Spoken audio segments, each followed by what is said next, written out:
Hello Year 12 and welcome to our next video here on graphs and equations. We're solving inequations here today. In the next video we're going to look at solving them with the assistance of a graph.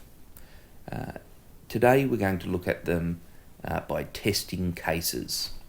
So we still need to find where any zeros of this function are, right, if I express that as a function. And also we're going to look at cases that involve a bit of a dilemma where we want to multiply or divide both sides by a term and we're unsure of the sign of that.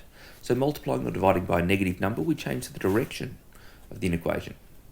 Now here in this example, I've got a denominator of x minus 4 and that could be positive or negative. I'm not sure and I don't know if I need to change the direction of the sign.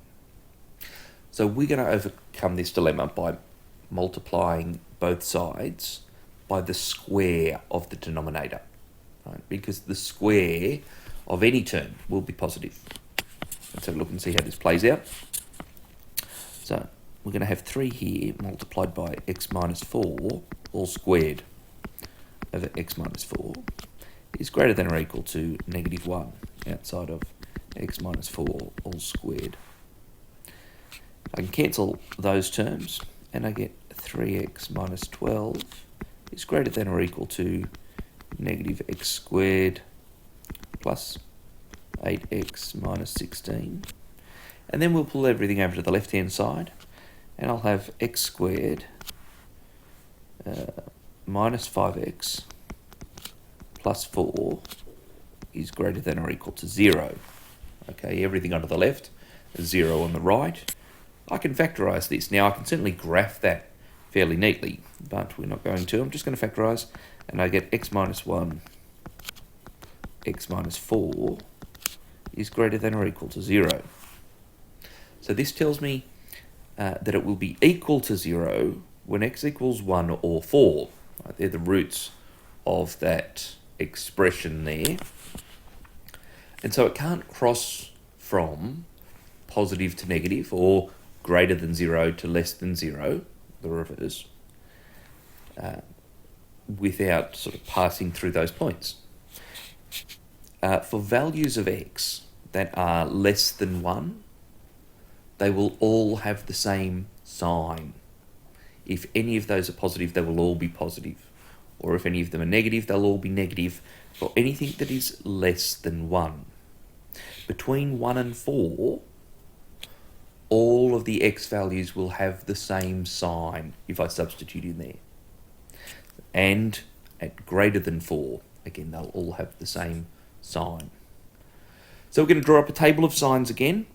We're going to have a look and see if this expression is greater than or less than 0. In those 3 intervals, less than 1, between 1 and 4, and greater than 4. So a little table here, x and the sign. So 1 and 4 are my zeros, are my roots. Something less than 1, 0 seems like a good choice. Something between 1 and 4, 2 seems reasonable. Greater than 4, let's say 5. They're not the only numbers I could choose there. I want to have the 1, the 4, but I could have a negative 1 here, and a 3 here perhaps, and a 10 there. Any of those things would work out all the same. I'm only after the sign. So if I substitute 1 in, it becomes 0. If I substitute 4 into this, also becomes 0. What happens if I substitute a number less than 1, such as 0? I'd have negative 1 times negative 4. Negative times a negative is positive. Right, so it's going to be greater than 0 for values of x less than 1. For values of x between 1 and 4, such as x equals 2, consider what happens here. My left-hand side would be 2 minus 1, which is positive, multiplied by 2 minus 4, which is negative. So I'd have a positive multiplied by a negative is a negative. And if x is a number greater than 4, such as 5, 5 minus 1 is positive, 5 minus 4 is positive, a positive multiplied by a positive is a positive.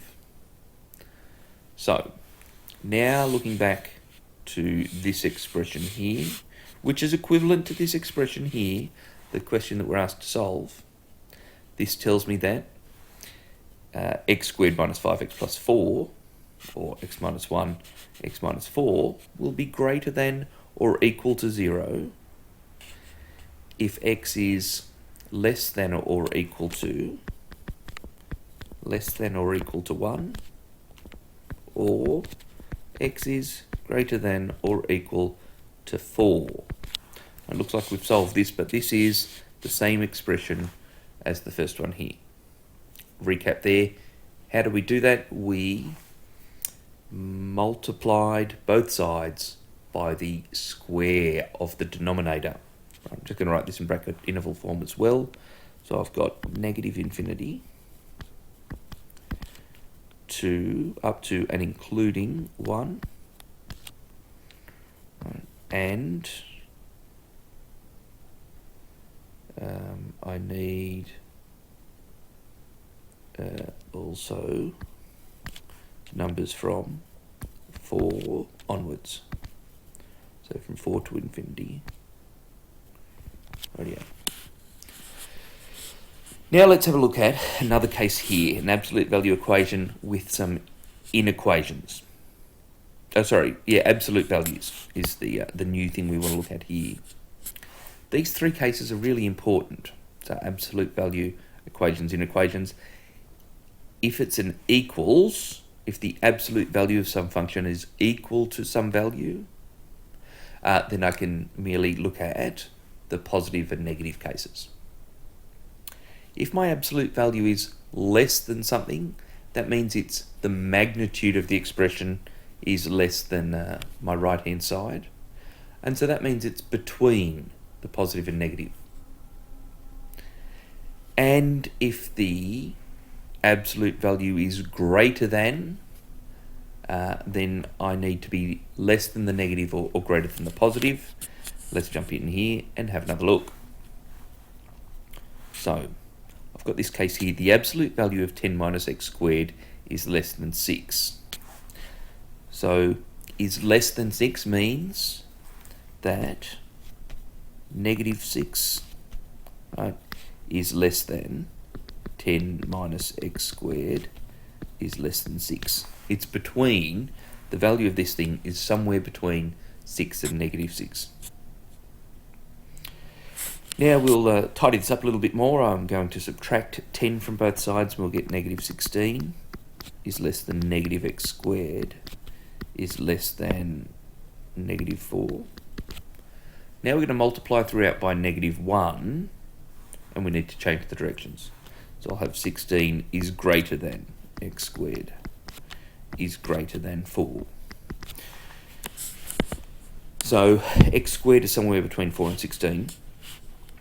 Now if I take the square root, well, consider this case here. If x was, let's say, 3, then 3 squared would be 9, would be somewhere between 4 and 16. But also, if x was, say, negative 3 squared would be 9, which would also satisfy that inequation. So we're back to a pair of cases.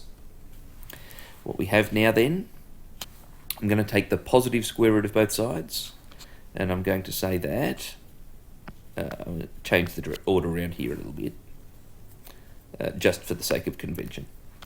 So 2, so then x, 4, okay, the square root of those, the positives, or negative 2, x, negative 4. So x is either between 2 and 4 or between negative 2 and negative 4. Okay, and that's my solution. If I write that in bracket interval form, we have, let's choose this one first, from negative 2 and open there. From negative 2 to, that's not right, is it? From negative 4 to negative 2, or the union of that with between 2 and 4. Rightio, so 2 examples there, watching out to be very careful whether I am multiplying or dividing by a negative and also a positive and negative square root. Okay, so we might need to either use a table of signs or to consider a couple of cases there. Rightio, that's it for 3D. We'll look at 3E shortly, and we're going to use graphs there as suggested. If you've got any questions about this, make sure you ask me. Okay, see ya.